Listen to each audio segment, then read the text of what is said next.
So far yang saya udah melihat reaksinya kayak emang Pak Andre Tunggal rajin ya, jujur ya, saya bilang tuh rajinnya kebangetan untuk mereaction a lot of the video ataupun dia bahkan dia ada mereaksi reaksinya gitu loh. Kayak mesti banyak dibaptis deh Elia ini kurang dibaptis.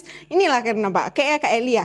Coba dibaptis ulang lagi, ikutin. Di biasa prabaptis itu ada pengajaran itu, pengajaran tentang Tuhan kita siapa, percaya kepada siapa, iman kita siapa, terus apa tujuan pembaptisan. Buktikan itu dulu deh Kak. Kalau masalah kandang dombanya kayaknya ribet banget sih mau tahu lahir di mana. Klarifikasi dulu kenapa harus tanggal 25 Desember. Dari mana bisa dapat tanggal 25 Desember ya?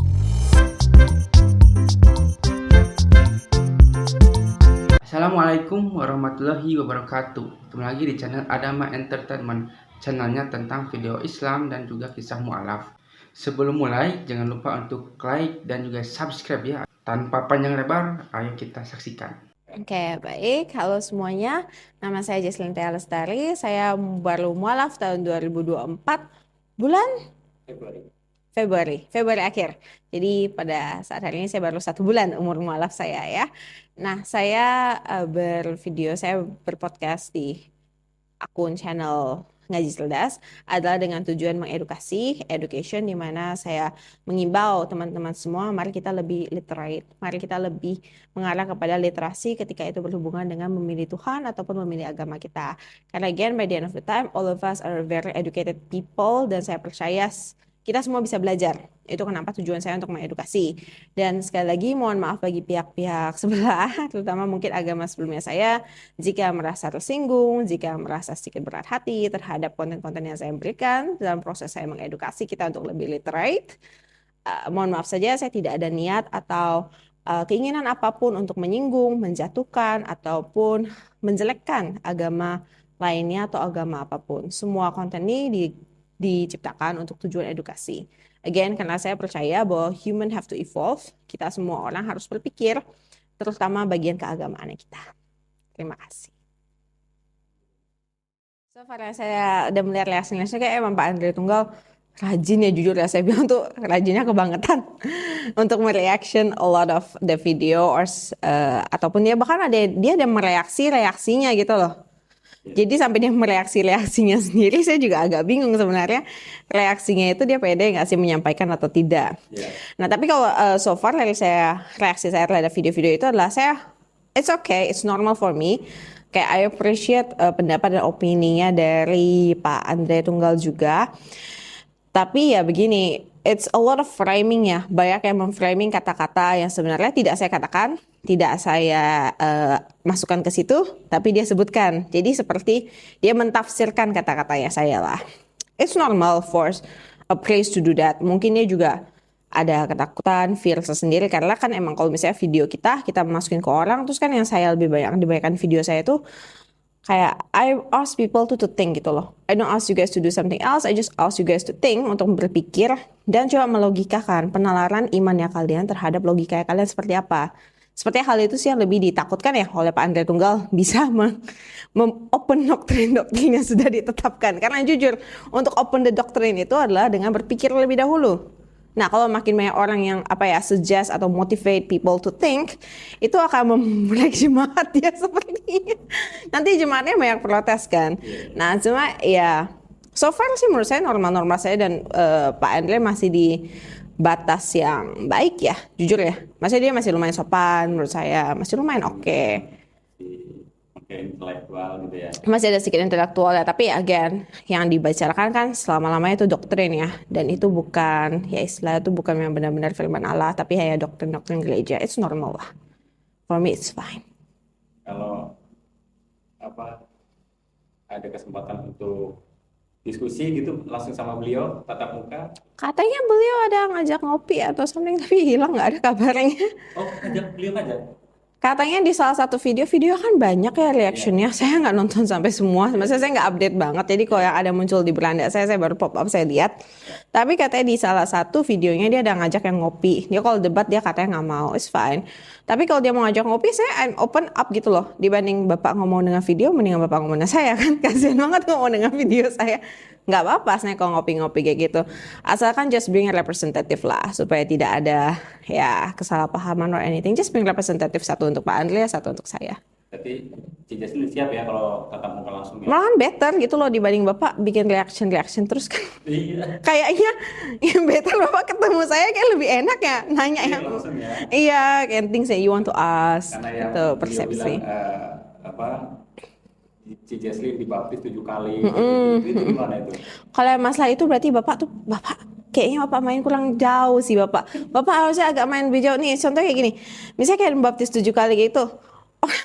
Kalau misalnya someone suka ke tanah suci, ikut holy tour setiap setahun, hampir bisa yakinkan mereka pasti baptis jauh lebih banyak. Mereka bisa 1 tahun baptis 1 kali atau berapa kali. Itu tuh sangat bebas untuk melakukan pembaptisannya.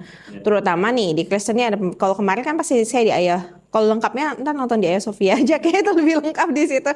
Cuma ini ada penambahan nih dari video yang di Ayah Sofia. Selain ada pembaptisan tuh dikarenakan pindah agama, habis itu pindah gereja. Kemudian tuh ada juga misalnya dia kerasukan atau something yang membuat dirinya tidak terlalu suci, lebih baik dibaptis kembali supaya bisa ada penyucian. Karena pembaptis itu punya arti juga penyucian. Atau misalnya dia naik pangkat dari misalnya jemaat biasa, dia mau menjadi pendeta, dia butuhkan urapan. Right? Nah, selain dari 4 buah ini ada juga untuk jemaat-jemaat biasa. Kalau mereka mencari namanya pengurapan Roh Kudus. Nah, bagi teman-teman di Kristen nih coba dipelajari nih. Banyak dari kalian kan yang akan membedakan ya. Misalnya Anda dibaptis dengan pendeta A. Tapi pendeta A itu pendeta lokal dan pendeta biasa. Tiba-tiba Desember KKR datang gembala sidang melakukan pembaptisan. Pasti baptis ulang karena pengurapannya jauh lebih tinggi. Nah, ini case yang jauh lebih ya kalau mau dibilang nggak make sense ya, saya sesama manusia ya pengurapannya, tapi banyak dikejar oleh jemaat. Jadi pembaptisan tuh bisa aja orang yang bisa baptis jauh lebih, not only 7 tuh nggak akan break record. Break record tuh kalau 50 atau berapa puluh ya baru bisa break record. Karena actually there is no limit untuk kita mesti baptis berapa kali, ataupun misalnya mau dibaptis oleh siapa. Karena pembaptisan itu adalah hak jemaat. Again ya, nih ditekankan, pembaptisan adalah hak jemaat untuk memilih, bukan hak pendeta untuk menentukan. Jadi kalau emang jemaat itu merasa kayak dia membutuhkan pembaptisan ulang, for some reason, saat pendeta misalnya gereja A tidak menyetujui, gereja B menyetujui, it's fine. Karena emang itu hak mereka. Mereka boleh mendemand itu. Dan memang setiap gereja, again, ribuan sinode, ribuan pengajaran, ribuan doktrin, ribuan rules. You guys doesn't have one concrete rules yang harus diikuti semuanya. Bahkan Tuhan aja sometimes ada yang milih. Ada yang lebih condong ke Yesus, ada yang lebih condong ke Allah Bapa, ada yang lebih condong ke Roh Kudus kan, ngaku aja maksudnya. Open up aja, Tuhan memang ada 3, wajar gitu, dan waras kalau kita choose. Karena nggak bisa satu orang tuh, istilah gini lah, saya 1, bos utama saya 3. By the end of the time, saya pasti mihak, right? Nature of the human beings lah, kodrat sebagai manusia. Kalau yang ini apa namanya, kan beliau juga memframing bahwa ada 3 fitnah bodohnya terhadap agama Kristen. Iya, itu saya ada baca. Itu gimana itu tanggapannya? Pertama fitnahnya terhadap dia pernah dosa, duanya lagi apa ya? Dosa, Yesus Kristus saya perlu dibacain sih kayak 3 buah fitnah. Coba deh, ada nggak 3 buahnya apa? Di sini enggak, di judulnya aja. Dia ada tuh di videonya dia ada tulis. Dia ada taruh. Dosa kalau nggak salah kan? Karena ditebus. Ya, satu lagi. Yesus Tuhan kalau nggak salah nggak sih? Ya nggak sih? Betul kan? Framingnya bahwa ini adalah fitnah Islam terhadap Kristen, right?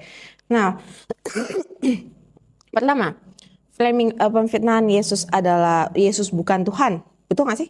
Harusnya Yesus bukan Tuhan kan? Bukan Yesus adalah Tuhan. Nah, pemfitnahan dia mengatakan bahwa Islam itu memframe seakan-akan Yesus itu bukan Tuhan. Ya masalah dari Kristen ada 3 Tuhan. Gimana ya menjelaskan ini? Maksudnya Bapak menanyakan pertanyaan yang akan menjatuhkan diri sendiri, akan backlash ke diri sendiri. Again, forever and after, Kristen itu percaya kepada Trinitas. Trinitas tunggal itu tidak bisa dipisahkan.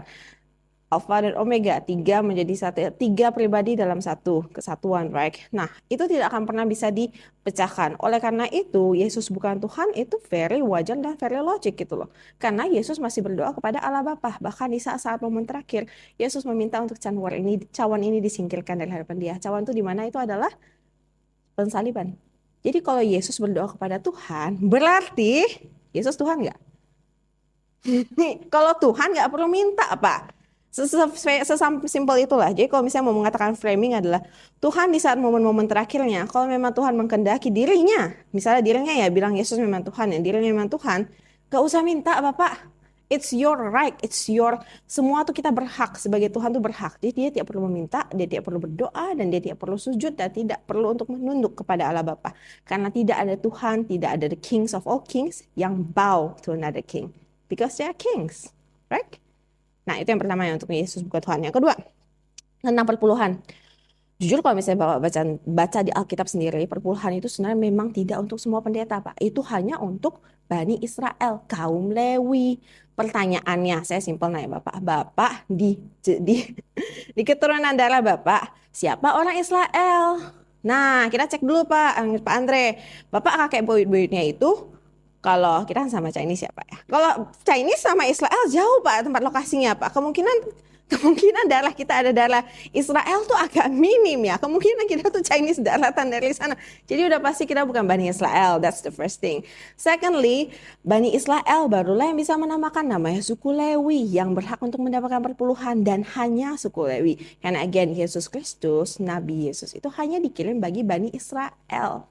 Dan itu sebenarnya peraturan perpuluhan itu hanya mengikat Bani Israel, karena memang suku Lewi, suku yang the whole suku ya, seluruh sukunya itu memang mereka semacam mempersembahkan hidupnya, mengabdikan hidupnya kepada penyembahan bait suci, kepada penjagaan bait suci. Mereka yang menjaga seluruh ibadah. Itulah kenapa mereka berhak kepada perpuluhan. Bukan setiap pendeta di seluruh penjuru dunia, kecuali Bapak bisa membuktikan Bapak memang punya pertama keturunan darah Israel, kedua juga keturunan orang Lewi. Jadi nggak cuma darah Israel nih Pak, Bapak harus tahu Bapak tuh suku apa. Dari 12 suku itu benar nggak Bapak punya keturunan itu suku Lewi. Nah kalau udah benar, barulah Bapak mendemand, karena memang itu hak yang tertulis dan Bapak bisa buktikan di Alkitab Bapak itu baru namanya tidak tersanggahkan Pak. Kalau cuma opini dan penafsiran Pak, 1000 orang punya 1000 penafsiran. Dan again, kalau memang misalnya mau mengatakan bahwa Alkitab memang kitab suci, ya Bapak ikuti panduannya dengan benar dong Pak. Harusnya nggak perlu jemaat atau misalnya mualaf kayak saya yang harus mengingatkan bahwa Bapak bukan Bani Israel, begitu. Ya. Terus pertanyaan yang ketiga, saya lupa apa tadi? Dosa yang tebus. Nih, that's a fun thing ya. Coba Bapak baca di kitab Keluaran. Saya masih ingat Keluaran. Di Keluaran tuh ada menetapkan salah satu ayatnya tentang dosa itu tidak ditebus oleh Yesus, melainkan ditanggung oleh diri sendiri. Hampir banyak bukan cuma Keluaran, di kitab Perjanjian Lama itu kebanyakan konsep dosa itu adalah ditebus oleh dirinya sendiri karena adanya hukum Taurat, Bapak. Nih, sebelum Bapak sanggah atau mau reaction, hukum Taurat ini yang di-cancel di Perjanjian Baru, di mana katanya semua dosa ditebus oleh kematian Yesus di kayu salib, karena Yesus dikirimkan ke dunia ini untuk menebus dosa seluruh umat manusia. Ingat ya Pak ya, jangan dipotong kalau ayat Pak. Kalau ayat itu bilang namanya menebus dosa seluruh umat manusia, Bapak jangan cuma potong di bagian dosa, harus dibaca juga Pak seluruh umat manusia. Berarti dosa apapun, mau dosa waris, dosa sekarang, dosa apapun, jika percaya, berdoa, ditebus Pak. Karena itu tertulis ya Pak ya. Jadi jangan pakai tafsir Pak. Kalau kita mau mengikuti agama dengan benar, mau mengikuti Alkitab dengan benar, ikuti sampai words by words. Jangan cuma, oh saya mau nafsir Perjanjian Lama, saya nggak mau ikut Perjanjian Baru. Nggak bisa dong Pak. Nah, dan again, ini kontradiksinya itu bukan perkataan saya ya Pak ya. Kontradiksinya itu Bapak boleh cek di kitab sendiri. Tertulis kok Pak. Di seluruh kitab di Indonesia, bahkan di King James Bible juga Bapak bisa buktikan tertulis. Ada bukan penggenapan ya Pak ya. Coba dibedakan penggenapan dan di cancel. Yang terjadi adalah di cancel. Oke, seluruh hukum Taurat di cancel di Perjanjian Baru, dan Perjanjian Lama itu isinya berbeda. Itu kenapa juga mungkin konsep Bapak sendiri yang mengenai dosa itu masih ditanggung masing-masing. Istilahnya kan dia masih ada perkataan. Saya agak lupa sih itu kata Pak Andre atau pendeta lain. Tapi banyak pendeta bilang bahwa dosa itu yang ditebus hanya dosa waris. Dosa sisa itu tidak ditebus. Masalahnya adalah hal ini penafsiran pendeta, bukan penafsiran yang sesuai dengan kitab-kitabnya. Dan kitab-kitabnya sendiri pun kontradiksi. Bapak beresin dulu kontradiksi itu dengan bapak-bapak gereja, disamain dulu. Jadi istilahnya gini, kalau jenderal mau kasih perintah itu kasih yang jelas Pak. Jangan suruh maju terus mundur, maju dan mundur. Begitulah Bapak bisa menjelaskan, bisa menstatementkan, oke, dosa ini seharusnya ditebus oleh siapa? Dan dosa apa yang ditebus? Manusia itu harus melakukan apa terhadap dosa yang baru mereka lakukan? Jangan ada bolak-balik atau keberpihakan kepada salah satu ayat. Karena again, ayat itu nggak bisa baca satu-satuan Pak. Harus satu periskop, dan satu periskop itu harus mendukung satu buku. Karena mereka ada kitab suci. Dan kalau emang kalian mau mengklaim itu adalah Injil, perkataan Allah, nggak mungkin Allah ada pemplagiatan atau pengcancelan, nggak mungkin. Gitu aja sih. Ada yang mau disampaikan lagi nggak untuk pernyataan yang sebelum kita Enggak sih. Paling Bapak Andre bakal reaction lagi. Ntar kita sampaikan lagi. ya kalau misalnya direaksi lagi sampai lagi. Iya, karena sering kan Pak Andre reaction. Baiknya ngopi bareng aja ya. Iya sih, baiknya ngopi bareng. Saya nggak tahu itu bener nggak sih ada ngopi bareng. Coba tanya. Siapa tadi yang nonton? Nah, Pak Andre bener ada ngajak saya ngopi bareng atau itu cuma kata-kata itu berlain? Karena saya nggak ngecek seluruhnya Pak ya. Bapak reaksi banyak sih soalnya Pak. Nggak sempat jujur saya buatnya. Kadang Bapak kalau membuat tuh agak lengkap Pak. Jadi saya bisa nonton di satu video gitu kan. Jangan dipisah-pisah Pak. Kalau mau ngopi bareng it's fine itu loh. Ngopi aja dibanding Bapak ngomongin video kan. Maksudnya saya juga agak kasihan lihatnya. Nggak apa-apa ketemu aja. Kita ketemu nggak mau debat is fine. Tapi again nggak mau debat tapi harus bawa representasi ya. Jadi tidak ada dusta di antara kita lah istilahnya ya. Nah begitu. Yang ketiga ini Jaslin tolong jelaskan perbandingan Trinitas ya dengan konsep ketuhanan dalam Islam sehingga itu yang membuat Jaslin itu memeluk Islam. Iya. Nah begini konsep Trinitas yang paling saya tidak bisa masuk ke akal logika adalah seperti itu. Trinitas itu banyak peng-cancel. Jadi mereka saling meng-cancel iman kita harusnya kepada siapa. Iman itu bukan seperti barang yang bisa dipecah-pecah. Iman itu bukan things gitu loh dan bukan bayaran kita. Kalau emang kita percaya kepada Tuhan, Trinitas 3 in 1 kok kayak beli 3 gratis 1 ya. Agak susah ya Pak ya. Kalau mau Tuhan satu aja. Sama kayak we have upper ups lah. Misalnya kita punya senioritas cukup satu gitu loh. Kalau misalnya ada dengan konsep ketiga Tuhan ini aja, kita tuh pasti akan kita akan menghierarkikan mereka. Akan ada hierarki paling tinggi, tengah, dan bawah. Sedangkan kan iman harusnya tidak boleh begitu. Dan kedua, penjelasan tentang Trinitas itu sendiri, it's sangat fake gitu loh, sangat buram. Dari semua konsepnya itu sangat buram. Kadang Allah Bapa memang Tuhan tertinggi, kadang Allah Bapa di-cancel karena ada Yesus Kristus, kadang Yesus Kristus pun di-cancel karena katanya kok tidak ada Roh Kudus itu tidak percaya kepada Yesus. Jadi gimana konsepnya itu dijelaskan secara sejelas-jelasnya dulu, sedangkan tidak bisa. Karena pada akhirnya konsepnya itu hanya kepada iman. Nah imannya seperti apa? Sama kayak Alkitab ada mengatakan bahwa iman tanpa perbuatan itu hampa. Itu tidak ada artinya. Nah berarti kalau misalnya tidak hanya diimani, tapi perbuatan kita tidak mengerti sebenarnya, yang mana yang Tuhan paling tinggi, yang mana Tuhan yang tengah, yang mana Tuhan yang akhir. Nah kalau tidak bisa dijelaskan seperti begitu saja, seharusnya secara khalayak umum kita nggak akan mungkin bisa percaya dengan 3 entitas itu. That's the first. Yang keduanya, entitas Trinitas ini sangat menyerupai dengan penyembahan dewa, di mana dewa Zeus dan seterusnya dewa-dewa Yunani. Di mana saat itu Kristen itu muncul di era yang cukup menyerupai ya, cukup similar, cukup mendekati eranya. Jadi itu membuat kita mulai questioning gitu loh.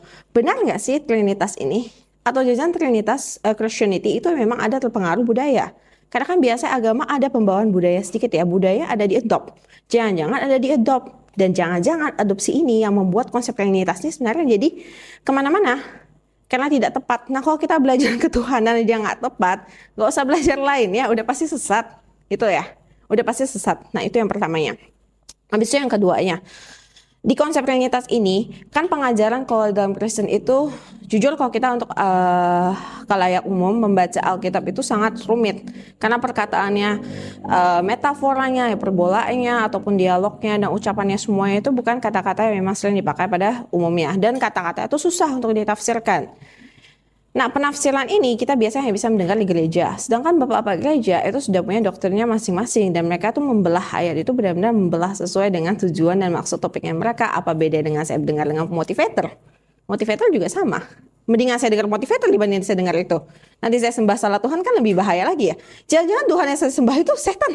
Atau gimana kan no one knows gitu loh. Jadi konsep ketuhanan itu nggak bisa dipisah-pisah. Karena begitu saat kita, misalnya pelajaran utama kita hanya dari gereja, hanya dari khotbah. Karena pembahasan Alkitab sendiri itu memang butuh kemampuan orang yang khusus ya. Orang yang memang sudah belajar cara menafsirkan. Masalahnya juga banyak di gereja-gereja, pendeta itu bisa asal naik. Belum tentu pendeta itu memang mengerti bagaimana cara menafsirkan kitab suci. Hanya naik, maybe for any reasons, mereka naik, mereka memberitahu kita percaya. Nah itu permasalahannya, konsep-konsep saya di situ. Nah, setelah itu saya baru mendengar di Muslim Tuhannya hanya ada satu. Simple, peraturannya sudah jelas. Dilanggar salah, tidak dilanggar, ada yang sunnah ya, ada yang sunnah tidak dilakukan atau dilakukan. Nah itu sudah masuk ke dalam peraturan-peraturannya sudah jelas sih, kita cukup mengikuti, mempelajari, mengiman dan diaplikasikan dalam hidup sendiri. Simple gitu loh. So it's not a very complicated reasons kalau kenapa kita lebih memilih Islam dibandingkan Kristen. Kristen itu sudah banyak error di bagian dalam, makan di bagian Alkitab deh. Udah deh Alkitab aja diperbaikin. Kalau pendeta-pendeta nggak mau diperbaikin ya udah nggak apa-apa. Pendeta itu masalah oknum. Alkitab tuh nggak bisa ganggu gugat gitu loh. Nah itu kenapa saya tuh lebih memilih Islam. Kita hidup tuh sudah susah. Banyak tantangan hidup, cobaan tuh udah banyak. Masa kita masuk ke Tuhan juga mesti cobaan gitu loh. Tuhan aja kita masih harus milih-milih kayak tebak-tebak aduh antara tiga nih yang benar ya. Masa sisi-sisi kan nggak mungkin kan. Kita harus sembah dan Tuhan tuh nggak bisa dimainkan. Sedangkan di Kristen jujur bagi saya pengalaman pribadi saya sepertinya ketuhanan kita mainkan dengan konsep Trinitas. Karena konsep Trinitas sendiri sangat menyerupai konsep-konsep dewa di zaman dahulu yang juga era peradabannya tuh hampir menyerupai era peradaban munculnya Kristen. Nah, begitu sih respon dari saya. Kalau tadi kalau Trinitas kan memang sudah dapat maklumatnya, infonya dulu ke gereja, terus baca Bible. Tapi kalau konsep ketuhanan dalam Islam, infonya dapat dari mana? Infonya saya boleh baca dari buku ya. Kalau tentang Islam infonya saya baca dari buku lebih mendalamnya. Tapi kalau mendengarnya jujur itu dari debat perbandingan agama. Karena di situ poin-poin mengenai Islam yang paling kuatnya dikeluarkan, poin-poin dasarnya dijelaskan tentang ketuhanan seperti apa.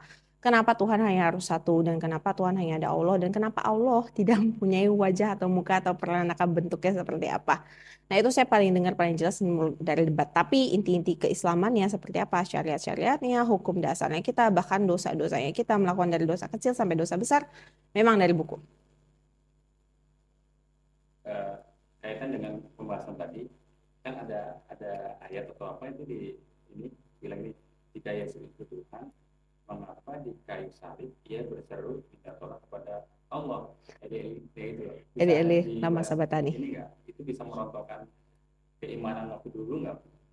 Kalau dulu jujur, nih Christianity jujur saya masih acungkan jempol hebat sih ya. Jago emang bagian doktrinisasinya tuh kuat sekali. Jadi kalau misalnya orang Kristen itu kenapa saya juga ngeh kenapa kalau pendeta-pendeta selain pendeta Andrea tuh banyak tuh pendeta-pendeta lain yang mulai merespon mengapa ya. Karena selama doktrin itu aman, jadi Christianization itu diprotek oleh doktrin. Doktrin itu seperti kamu tuh orang, terus kamu ditutup pakai box, kayak kamu semut dimasukin box. Doktrin itu boxnya. Selama boxnya nggak open forever after, mau sampai mereka sembah 5 atau 6 tahun nggak tahu ya evolusi ya. Sekarang kan Trinitas bisa aja berkembang kan, evolve, right? Selama doktrin itu nggak ditutup, selama doktrin itu masih nutup, kotak ini masih ada di situ, mereka nggak akan berani berpikir kemana-mana. Karena ada juga konsep tentang God is a wrathful God. God kita itu tuh adalah God yang sangat menakutkan, fierce and powerful, and jealous God, dan Tuhan yang sangat pencemburu. Itu kenapa kita tidak akan berani mengopen doktrin itu saat kalau misalnya Kristen mendengar hal itu. Itulah kenapa kalau misalnya Kristen yang masih mendengar, kan kita semua nonton The Passion of Christ dong setiap Paskah kan.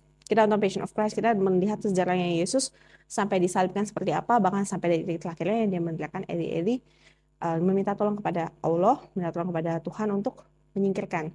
Sudah. Pada akhirnya kan sebelum Yesus meninggal, dia mengatakan, it's all done, right? Semua sudah selesai. Nah, di bagian itu saja, kalau misalnya doktrinnya terbuka sedikit, kita bisa mulai berpikir, oh ya benar, berarti Yesus memang bukan Tuhan. Dan Yesus bukan Tuhan yang dikirim ke dunia ini untuk menebus dosa manusia. Karena not that gitu loh. Misalnya orang yang memang sudah datang dengan mission, dia tidak akan meminta untuk mission itu dihilangkan di bagaimanapun juga. Apalagi yang turun adalah Tuhan. Tuhan pasti tahu dia mampu untuk menanggung itu. Sampai detik akhirnya juga dia tidak perlu menyerah karena dia adalah Tuhan. Itulah kenapa berfungsi ya untuk orang-orang, misalnya orang-orang terutama mualaf. Maybe in my opinion terutama mualaf. Karena you guys have the rights to say that. Kalian pernah di dalam situ, kalian bisa membantu untuk mungkin tidak mengopen doktrinnya, tapi kayak make a little hole. Masalah untuk mengopen doktrinnya supaya orang bisa mengerti, oh saat Yesus di kayu salib, Yesus bahkan berteriak kepada Tuhan, berarti Yesus bukan Tuhan. Itu butuh sedikit keterbukaan dulu. Doktrinnya itu mesti ada celah dulu. Dari celah ini barulah kita harus menghimbau kepada teman-teman kita yang di Kristen untuk berpikir.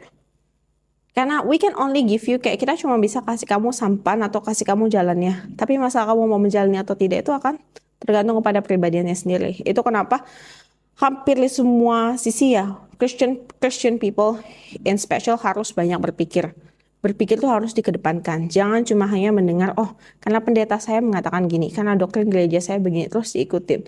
Doktrin itu semua ciptaan manusia dengan motivasi dengan dia punya inisiatif yang khusus. Dia tuh memang ada maunya membuat doktrin tersebut. Bukan berarti kita Christian itu harus 100% mengikuti doktrin. Dan doktrin itu again, gereja, nih sometimes ya, kayak dulu saya di Christian tuh banyak pendapat bahwa pendeta itu seperti rasul ya, seperti nabinya Tuhan ya. Sebenarnya kan itu saya baru sadar nggak benar, karena saya baru baca di keislaman itu, untuk menjadi nabi itu ada persyaratan khusus. Ada persyaratan khusus baru seseorang bisa dikatakan nabi. Betul? Dia harus memenuhi level-levelnya dulu, istilah kewajibannya masih tuntaskan dulu, barulah bisa menyanggah posisi status orang nabi. Sedangkan di Kristen itu tidak. Di Kristen itu selalu mengutamakan seperti, oh saya diberikan hikmah. Hikmah Allah, hikmah Tuhan. Saya didatangkan dengan Yesus. Saya dimimpiin, saya ketemu dengan Yesus dan dipanggil kepada itu ya. Ini nih, hal-hal seperti ini yang masih terlalu banyak melekat kepada orang-orang Kristen yang tidak menganggap bahwa every human being can lie. Dan harusnya ada pembuktian kenapa orang itu bisa menjadi nabi terlebih dahulu. Tapi kan tidak. Baik di gereja-gereja, jika pendeta, kadang pendeta-pendeta ajarannya lumayan fanatik, mereka akan langsung mengatakan diri mereka itu perkataan Tuhan gitu. Yang keluar dari mereka perkataan Tuhan. Dan lebih parahnya, jemaatnya percaya. Ketika jemaatnya percaya, doktrin yang diberikannya salah, nggak heran kita salah, nggak heran kita sesat, nggak heran kita itu hidupnya itu tidak tentram, kita tidak punya panutan, kita tidak tahu. Bahkan yang kayak itu, berdosa sesuka hati. Jujur berdosa sesuka hati itu dipegang oleh setiap Christian loh. Ngaku, tidak ngaku, kebanyakan sih nggak mau ngaku, denial kan. Ngaku, tidak ngaku, kita tuh sebenarnya meng-abuse that privilege. Karena memang privilege itu ada. Tidak perlu diganggu kan, nggak perlu disanggah lah. Ada tertulis di Alkitab. Jadi kalau pendeta mau bilang itu salah atau bagaimana, Bapak pendeta tolong dibaca Alkitabnya. Jangan cuma dibawa naik, dipajang, baca keynotes terus ditinggalkan. Begitu sih. Oh, Paulus itu very bad news untuk Christian ya. Ya, perkataan Paulus itu istilah perkataan Paulus itu kan itu mendominasi perjanjian baru ya, dan di open perkataan Paulus kepada surat-surat jemaat di Efesus, Filipi dan lain-lain itu kan semua perkataan Paulus. Paulus itu ajaran-ajarannya memblokir orang untuk berpikir. To be honest.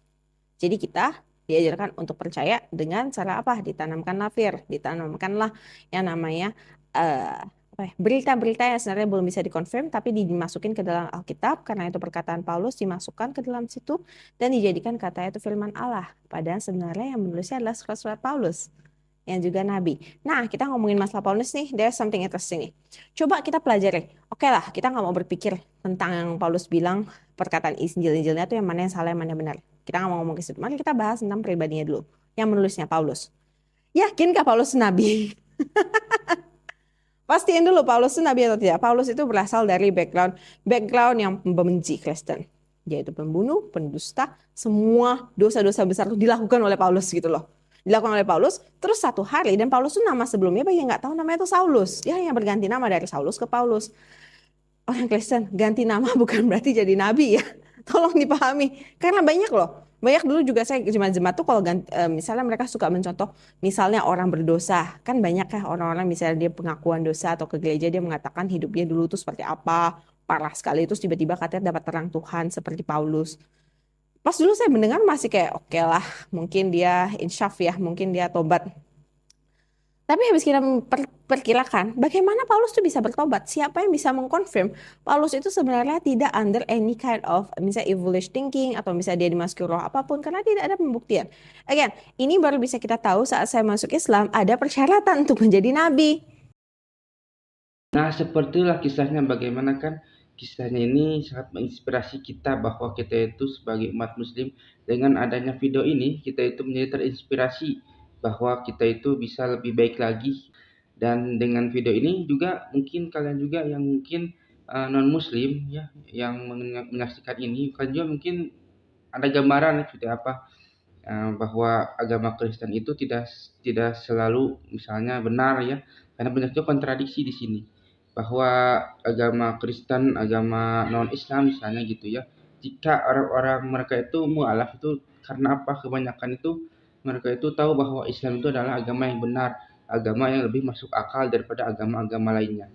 Dari mana kita itu bisa tahu hal itu ya, karena kita mempelajari Al-Quran dan mempelajari agama Islam gitu. Kita itu harus terpikir terbuka. Indonesia itu emang toleransi ya, tapi ketika kita dihadapkan dengan sesuatu agama gitu ya, kita harus mengkaji, misalnya agama Kristen seperti ini, agama Hindu seperti ini, agama Islam juga seperti ini, dan berbeda-beda ya, karena di Indonesia itu banyak banyak sekali agama ya, tapi kebanyakan di channel ini adalah tentang agama dari non muslim ke muslim, dikarenakan agama Islam adalah agama yang paling sempurna di dunia ini. Sampai akhir zaman pun Al-Quran itu berkata bahwa Allah itu akan menjaga Al-Quran sampai hari akhir. Nah, seperti itulah bagaimana kisahnya ya. Dan jika kalian suka, jangan lupa untuk like, comment, dan subscribe ya. Dan nantikan video saya selanjutnya. Wassalamualaikum warahmatullahi wabarakatuh.